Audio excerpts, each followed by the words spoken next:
Welcome to Brain Vision.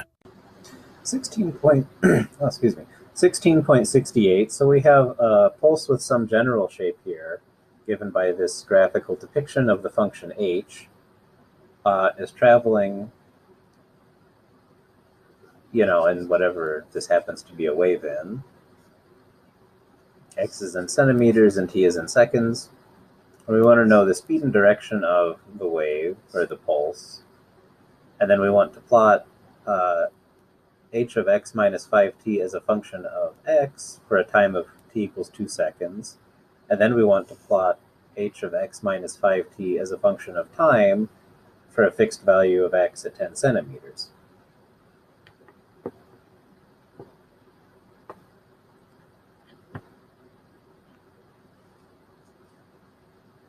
So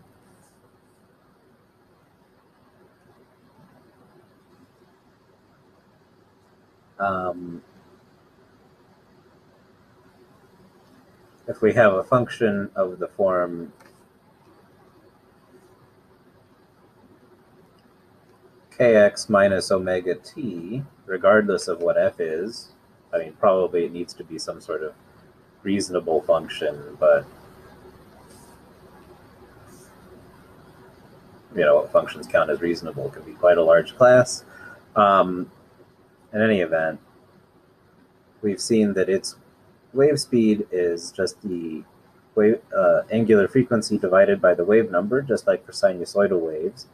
And also we've seen that if this is negative, then the negative sign here means that it's propagating in the positive x direction. So since our k here is just 1 radian per centimeter, sort of implicitly, it's moving at 5 centimeters per second. And as we just said, in the positive x direction.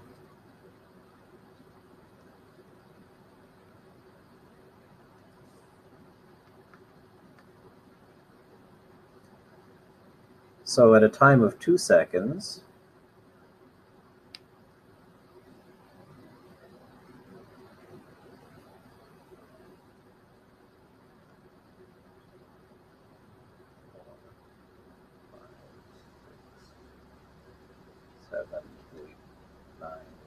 pretend those are evenly spaced.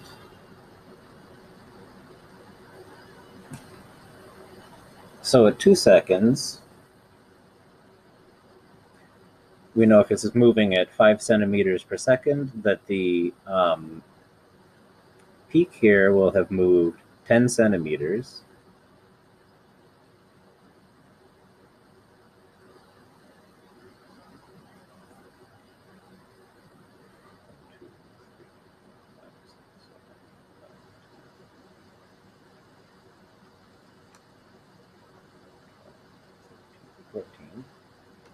And in fact, every point on the wave will have moved 10 centimeters. So it's going to end at 14. So 1, 2, 3, 4, 5, 6, 7, 8, 9, 10,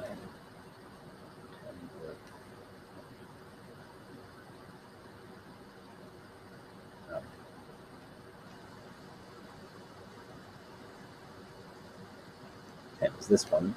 So it's going to go back down to 0 here.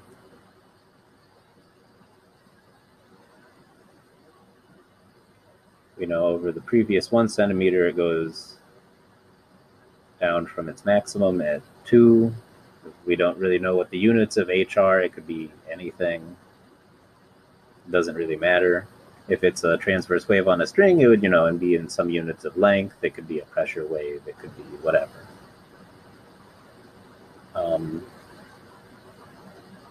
And so then 1 plus 10 will give us 11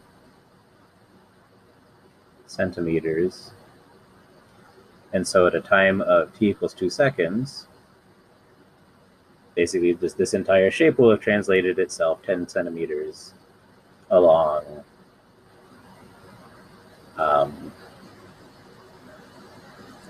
along the x-axis in the positive direction.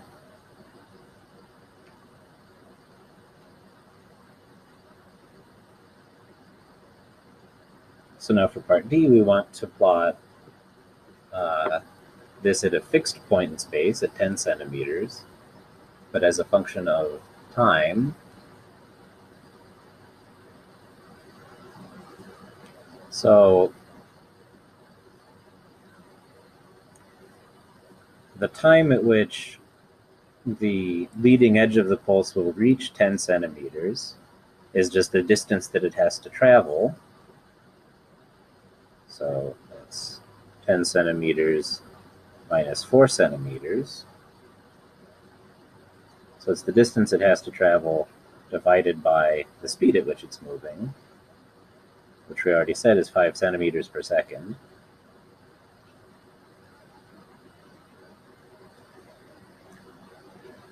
And so this happens at 1.2 seconds.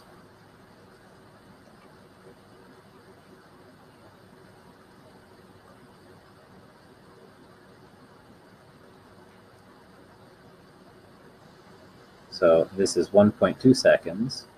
Now the pulse is going to reach its maximum after a time that's, given by the same sort of calculation. We want 10 minus 3 now because we're moving from 3. That works out to be at 1.4 seconds. And then the minimum, or not the minimum, but the trailing edge of the wave will come a bit later using the same sort of reasoning at 1.8 seconds. And so it'll assume its maximum value of 2 and then come back down to 0. And you can see that this is sort of a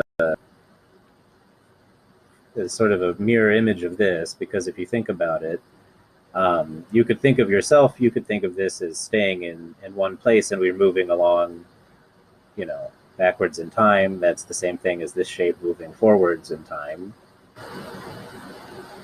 So you'd see, this part of the slope first, and then you'd reach the peak, and then you'd come back down on this slope.